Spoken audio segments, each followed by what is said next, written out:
Magandang araw po mga idol. So andito naman tayo sa oras ng ating pagluluto. Ang ating recipe sa ngayon ay chicken liver stir fry. So ayan guys, meron tayong 1 kilo ng chicken liver. So ayan guys, malinis na po yan. Ang ating mga sahog na ating kakailanganin sa ating recipe sa ngayon ay meron tayong onion, red chili, bay leaves, meron tayong Lorvac butter. Siyempre guys, ang ating mga pampalasa, meron tayong salt to taste, MSG, black pepper powder, rosemary seeds. Gagamit din tayo guys ng pamintang buo. Siyempre ang ating oyster sauce at soy sauce. So ayan guys, kompleto na po ang ating mga sangkap na ating kakailanganin sa ating recipe sa ngayon. Kaya umpisa na po natin guys ang ating pagluluto. So ito po guys, nagpainit po tayo ng tubig para ilaga natin ng within 15 minutes ang ating chicken liver.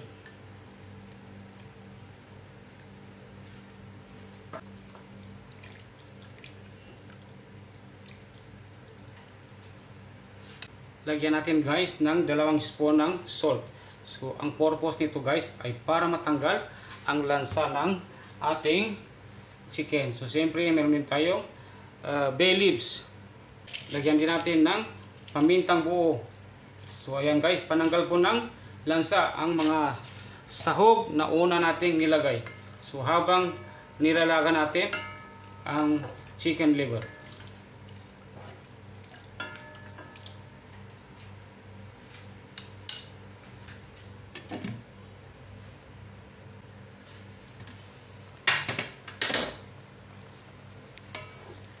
So ito na po guys, after 15 minutes ng ating pagpapakulo ay pwede nating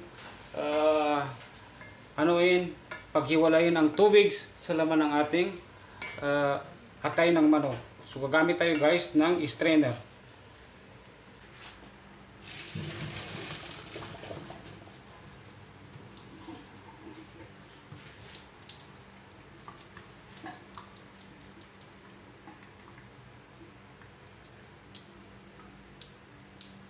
So ito na po guys. At this time ay lutuin natin ulit ng stir fry.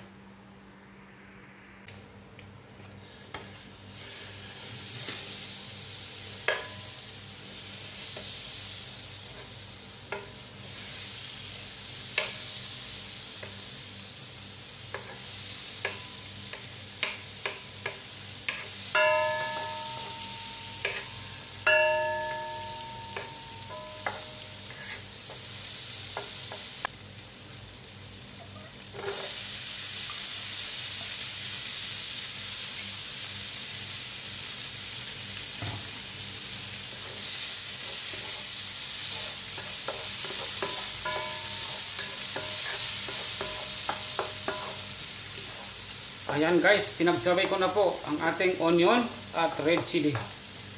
So at this time, mabilis na po lutuin ang ating recipe. Siyempre ang ating atay ng manok ay naluto na po.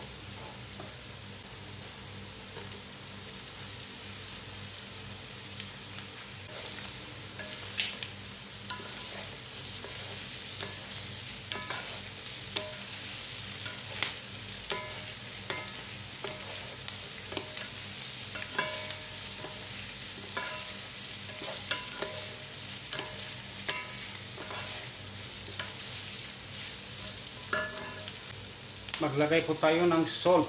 Konti lang dahil gagamit tayo ng oyster sauce pati soy sauce. MSG. Konting black pepper powder. Rosemary seeds.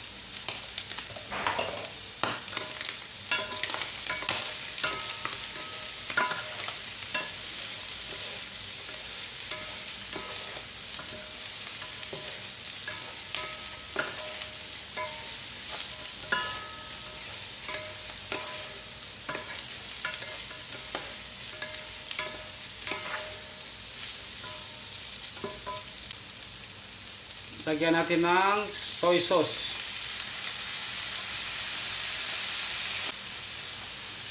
Oyster sauce.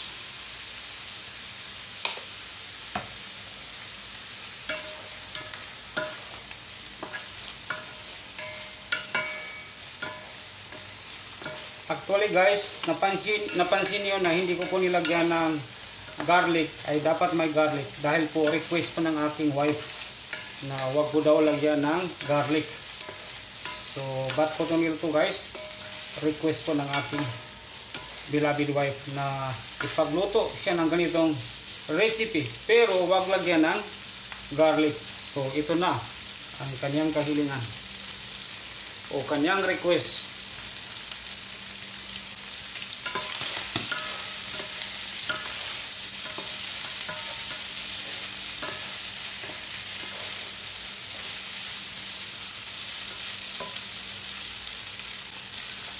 Tikman natin guys, tikman natin.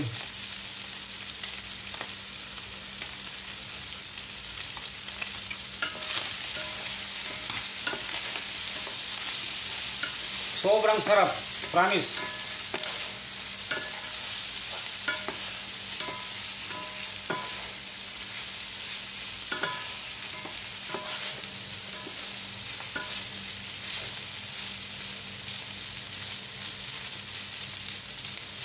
So ito na po guys, well done. So pwede natin hanguin at iserve sa ating family. So please lang po guys, pag nagustuhan yung ating recipe sa ngayon, paki-comment, like, and share lang po. At siyempre, paki-follow or subscribe. And wag lang po kalimutan, pindutin ang notification bell para po sa mga susunod nating video ay ma-update po kayo kaagad guys. So guys, kain na po tayo and thank you for watching. So kain na po tayo guys.